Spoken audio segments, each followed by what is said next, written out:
So one of the realities of dealing with 360 filmmaking is that the camera sees everything. It sees all around it, including the tripod. If you have a tripod that you would like to make go away, there's the easy way and the more complicated way of doing it. The easy way is to use some kind of logo or other still image and put it over the tripod. So I have this logo here from the university I work for, and I want to move it down and cover the tripod. And that seems like it should be easy, right? But if you've watched my titles tutorial, you will take a guess as to what might happen. This is a problem. It looks like it's being flushed down the drain, you know? So this circle ceases to be a circle and it goes into like hyperspace and disappears down a void if I just use the motion position settings. So we're going to bring that back to its default and not do it that way. Like we did with text, we need to make flat video into spherical video. So we're going to do that with VR plane to sphere effect, making planar or flat video into spherical video. So when I throw that effect on, you'll notice it might sort of change the apparent size of the still image that we've used. But now, if I use the rotation settings on plane to sphere, I can get this down there. It's the same thing. If I mess with position, it'll still do that. I can't use that. So I'm never going to touch position. And likewise, I'm not going to touch scale because that'll screw things up too. I'm going to go down on the VR plane to sphere effects, and the scale can happen there. And I'm going to twirl open rotate projection and use the x-axis, and this will be about 90 degrees to hit the South Pole here. And now I've got my logo as expected, an actual circle, not disappearing. And I can use scale to make it only as big as it needs to be to cover my tripod. So that's the easy way. If you've got a logo or an image or even just a blank circle that works for you, that's a fairly solid solution. But if you want to achieve actual invisible tripod effect, really just make it appear like this actual photographic grass just continues, then we're going to need to jump out to Photoshop. So let me show you that process. So step one to getting this stuff to Photoshop is going to be exporting a still frame. It doesn't really matter if you're in the VR video display or in equirectangular, but what does matter is we need to get this tripod up in the middle, like in the equator of this image, so that it's not all stretched out and distorted, so that it's easier for us to edit in Photoshop. So I'm going to use another effect, just temporarily, called VR Rotate Sphere. I will throw this on my footage, and I'm going to tilt -90 degrees. So that looks all topsy-turvy, but it gets our tripod right in the middle, which is what we want. So we're going to go down to the controls here on the program monitor and choose Export Frame. It's supposed to look like a DSLR camera, that icon.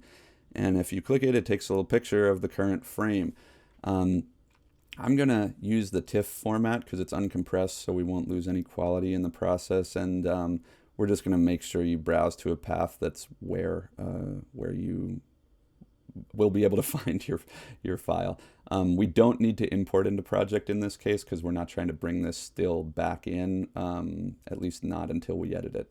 So let's hit OK, and then we'll open up Photoshop. Okay, so here is my tripod image in Photoshop. First thing I'm going to do is go down to the right window, the bottom right window, layers, and I'm going to right click on this layer and just duplicate it. I'll call the new layer something like stamp. And the old layer I will call tripod. Just so that in case I need to go back, I have sort of like a non-destructive original. This could be useful later when we're trying to line up our selection if Photoshop loses our selection. But okay, first step is we're going to go to the far left to the toolbar and click on, by default, it'll be the rectangular marquee tool, which is like a dotted rectangle, but we're going to click and hold on it and choose the elliptical marquee tool. I'm going to hold Shift on the keyboard and then click and drag a perfect circle, which is what the Shift modifier does. And then once I let go, I can click and move that circle and just get it to sort of be right where I want it with just a little bit of extra space around the tripod. I'm going to make sure my stamp layer is the one that I have selected. And now the first thing we're going to try is the easiest way. We're going to hold Shift on the keyboard and type backspace, which I think is just called delete on a Mac. We're going to choose a content-aware fill and hit OK. And what this does is Photoshop makes its best attempt to look at the content around the selection and just fill in stuff that's in that same spirit inside the selection. It does a pretty good job, but if you deselect, you can kind of see the halo of where it fails. It gets a little blurry. So we can get a little more manual than that. If you hover over these three dots in the bottom of your toolbar window, I'm going to find the spot healing brush, which is the first of the two Band-Aid icons. What this does is it functions like a paintbrush, but it tries to heal the area with things around it. I can make this circle, which represents my paintbrush size, bigger or smaller using the square brackets, the left and right square brackets on the keyboard. And then I can just paint the zone that looks bad. And it does its best to fix it. In some cases, depending on your content, you will have already solved your problem. But if you don't like the result, because I kind of didn't, I'll take you even one further and we'll try the old standard, the clone stamp tool.